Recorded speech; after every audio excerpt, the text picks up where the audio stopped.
आदिम पृथ्वी, जीवन से पहले की धरती। लगभग 4.6 अरब वर्ष पहले हमारे सौरमंडल की उत्पत्ति हुई। उस समय एक विशाल गैस और धूल के बादल से बनी पृथ्वी का जन्म हुआ। ये पृथ्वी जीवन से बिल्कुल पहले की अवस्था में थी, एक ऐसी जगह जहां न तो कोई जीव था और न ही कोई हरा भरा पौधा। यह एक बहुत ही अशांत, उग्र और गर्म ग्रह था। पृथ्वी के उस समय का वातावरण भारी था, जिसमें मुख्य रूप से मीथेन, अमोनिया, कार्बन डाइऑक्साइड, जल वाष्प और नाइट्रोजन जैसे गैसें मौजूद थीं। ऑक्सीजन का लगभग अभाव था। ज्वालामुखी लगातार फट रहे थे, जिससे आग की लपटें और गर्म गैसें वातावरण में फैल रही थी। साथ ही बार बार उल्कापिंडों के पृथ्वी पर गिरने से सतह पर तबाही मची रहती थी। पृथ्वी की सतह लगभग लावा और पिघली चट्टानों से ढकी थी। धीरे धीरे कई लाखों वर्षों में जब तापमान कम हुआ तो जलवाष्प संघनित होकर समुद्रों का रूप लेने लगा। धरती पर पानी की यह मौजूदगी जीवन के लिए बहुत जरूरी थी। समुद्रों में रासायनिक तत्व इकट्ठा होने लगे, जिनसे बाद में जीवन की शुरुआत हुई। इस दौरान पृथ्वी पर जीवन के लिए आवश्यक तत्व जैसे carbon, hydrogen, nitrogen, oxygen, phosphorus और सल्फर मौजूद थे। ये तत्व पृथ्वी पर आने वाले उल्कापिंडों और ज्वालामुखी गैसों के माध्यम से पहुंचे थे। इन तत्वों के मिलने से रासायनिक प्रतिक्रियाएं शुरू हुई, जो जीवन की पहली कड़ी बने।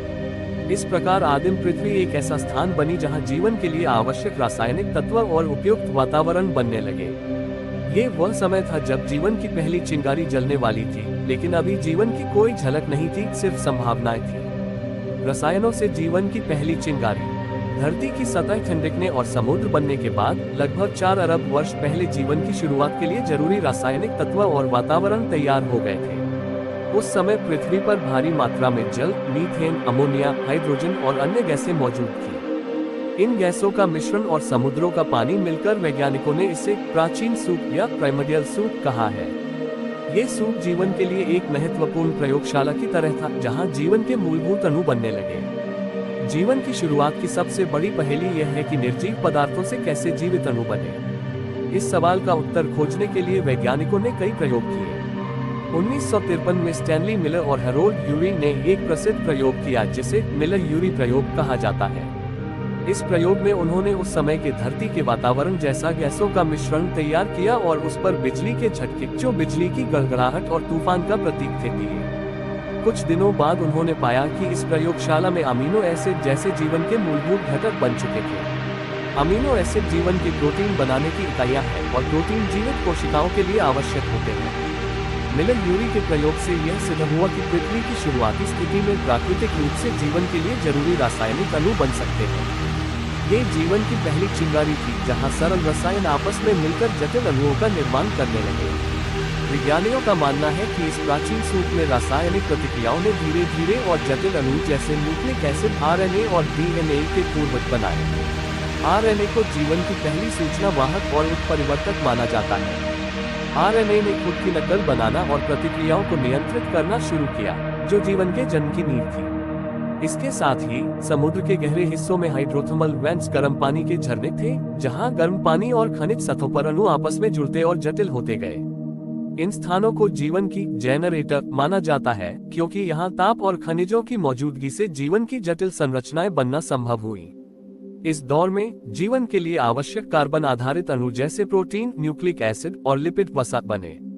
लिपिड अपने आप में छोटी छोटी गोल संरचनाएं बनाते थे, जिन्हें माइक्रोस्कोपिक बुलबुले कहा जा सकता है। ये बुलबुले कोशिका झिल्ली की तरह काम करते थे, जो रासायनिक प्रतिक्रियाओं को बाहर के वातावरण से अलग रखते थे।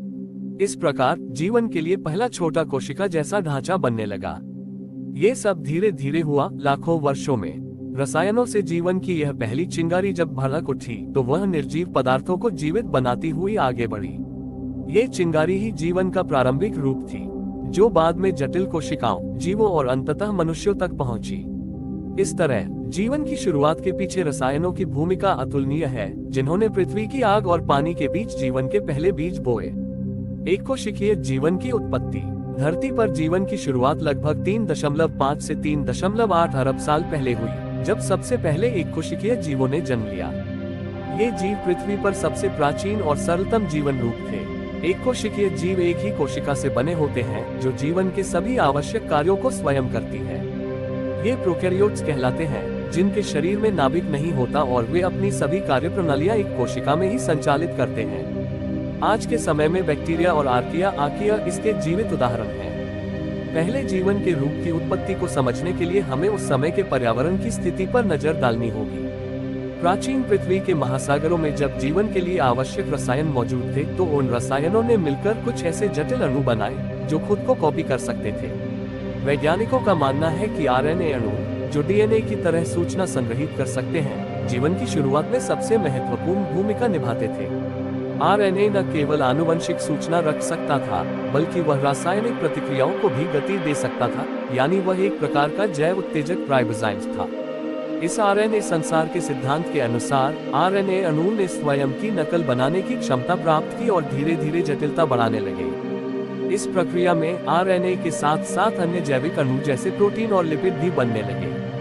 लिपिड ने स्वयं को गोलाकार झिल्लियों में परिवर्तित कर एक कोशिका जैसे संरचना का निर्माण किया, जो बाहरी पर्यावरण से अंदर के रसायनों को अलग रखती थी। ये पहला सेलुलर जीवन था जिसने पृथ्वी पर जीवों की यात्रा शुरू की। ये एक कोशिकीय जीव अत्यंत साधारण थे, लेकिन इनके अस्तित्व ने धरती के वातावरण में एक बड़ा बदलाव लाया। कुछ प्रोकैरियोट्स ने प्रकाश संश्लेषण की प्रक्रिया विकसित की, जिससे सूर्य की ऊर्जा को रासायनिक ऊर्जा में बदला जा सका। इस प्रक्रिया में उन्होंने वायुमंडल में ऑक्सीजन छोड़ी, जिससे पृथ्वी का वातावरण धीरे धीरे ऑक्सीजन युक्त हुआ। ये ऑक्सीजन ने बाद के जटिल जीवन के लिए अनुकूल परिस्थितियां बनाई। प्रोकैरियोट्स के बाद धीरे धीरे यूकैरियोटिक कोशिकाओं का विकास हुआ, जिनमें नाभिक और अंगक होते थे। यह कोशिकाएं अधिक जटिल थी और इनमें जीवन के कार्य और अधिक प्रभावी तरीके से होते थे।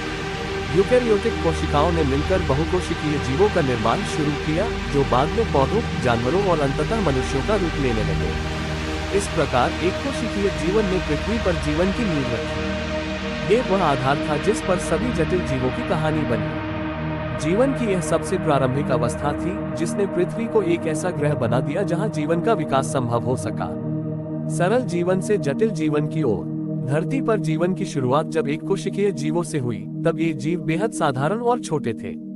लेकिन धीरे धीरे लाखों वर्षों की प्रक्रिया में ये सरल जीवन जटिल जीवन की ओर बढ़ने लगे। इस विकास यात्रा ने धरती को एक ऐसा ग्रह बना दिया जहां विविध जीवों ने अपनी अलग अलग पहचान बनाई और जीवन का रंग बिरंगा संसार फलने फूलने लगा। सबसे पहले लगभग 2 अरब वर्ष पहले यूकैरियोटिक कोशिकाएं प्रकट हुई। यूकैरियोट्स की कोशिकाओं में नाभिक होता है, जिसमें आनुवंशिक सामग्री डीएनए सुरक्षित रहती है।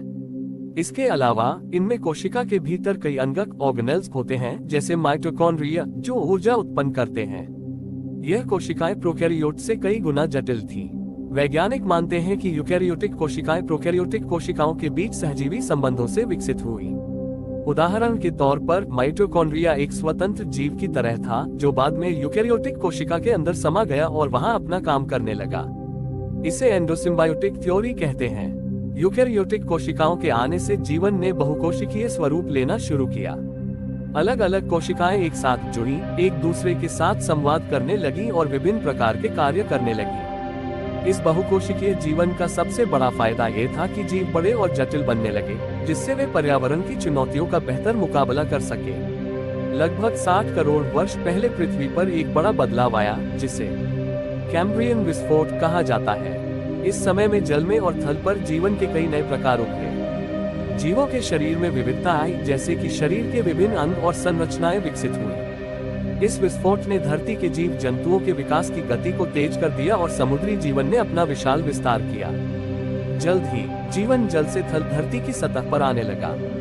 सबसे पहले जल में रहने वाले सरल पौधे और जल जीव थल पर फैलने लगे।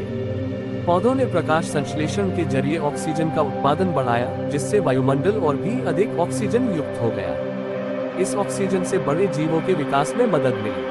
जानवरों ने भी थल पर अपनी जगह बनाई, पहले छोटे कीड़े, फिर बड़े शिकारियों तक। धरती पर जीवन का ये सफर लगातार चलता रहा। जीवन ने न केवल आकार और जटिलता में वृद्धि की, बल्कि विभिन्न पर्यावरणों के अनुकूल ढलने की क्षमता भी हासिल की। जीवों ने विभिन्न आवासों में रहना शुरू किया, महासागरों की गहराई से लेकर ऊंचे पहाड़ों तक, घने जंगलों से लेकर रेगिस्तानों तक। इस विविधता ने जैव विविधता को जन्म दिया, जो आज भी पृथ्वी की सबसे बड़ी संपत्ति है। आखिरकार लाखों वर्षों के विकास के बाद मानव जाति का उदय हुआ।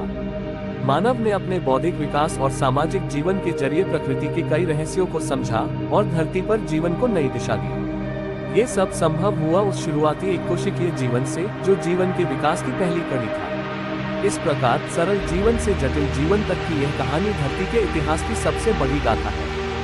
जीवन की यह यात्रा दर्शाती है कि कैसे प्रकृति ने छोटे छोटे कदमों से धैर्य और परिवर्तन के साथ एक समृद्ध और विविध जीवन जगत का निर्माण किया।